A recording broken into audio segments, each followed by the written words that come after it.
দাঁড়ান দাঁড়ান দাঁড়ান দাঁড়ান দেখেন যে রাস্তার যে অবস্থা আপনারা দেখছেন, এই যে আমি দাঁড়ায় রয়েছি আমার জুতো পর্যন্ত আটকে যাচ্ছে। এই যে নিম্নপদের যে কাজ যে কন্ট্রাক্টরগুলো করে, দেশের ভাবমূর্তি নষ্ট হবে। মাননীয় প্রধানমন্ত্রী শেখ হাসিনা যেভাবে দেশের উন্নয়নকে বৃদ্ধি করতেছে, আর এই কিছু আলতু ফালতু কন্ট্রাক্টর এইভাবে নিম্নমানের কাজ করে দেশের ভাবমূর্তি নষ্ট করতেছে। আমরা জনসাধারণগণ অবিলম্বে এই দাবি জানাবো যে এই রাস্তা অতি দ্রুত একটা সমাধান আসুক, কারণ এইভাবে দুর্ঘটনা বাড়তেছে। রাস্তার ওই পাশে হেঁটে যাওয়া যাচ্ছে না, গাড়ি চালানো যাচ্ছে না। আপনারা ইতিমধ্যে দেখছেন যে দুদকও আসছিল, দেখছে, আমরা ওখানে ছিলাম। আমরা এর সুস্থ দাবি জানাই। চলাচল করতে তো খুবই খারাপ অবস্থা, রোডে জুতা আটকে যাচ্ছে, তারপরে গাড়ির টায়ার আটকে যাচ্ছে।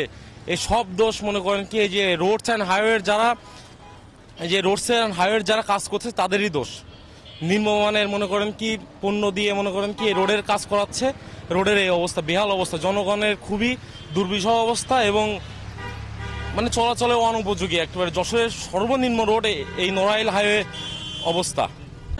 আপনারা জানেন যে সারা বাংলাদেশে হিটওয়েভ চলতেছে এবং পত্রিকা আসছে যে বিভিন্ন রাস্তা গলে যাচ্ছে, তার মধ্যে যশোরের অনেক রাস্তা গলে যাচ্ছে। আমরা দুর্নীতি দমন কমিশনের নির্দেশক্রমে আজকে এখানে সরেজমিনে অভিযান পরিচালনার জন্য আসছি। আমাদের সাথে নিরপেক্ষ প্রকৌশলী আছে এবং সংশ্লিষ্ট দপ্তরের প্রতিনিধিগণ আছেন। আমরা এখানে যেটা দেখতে পেলাম যে রাস্তা গলে যাচ্ছে, অভিযোগ হলো নিম্নমানের বিটুমিন হয়তো ব্যবহার করা হয়েছে।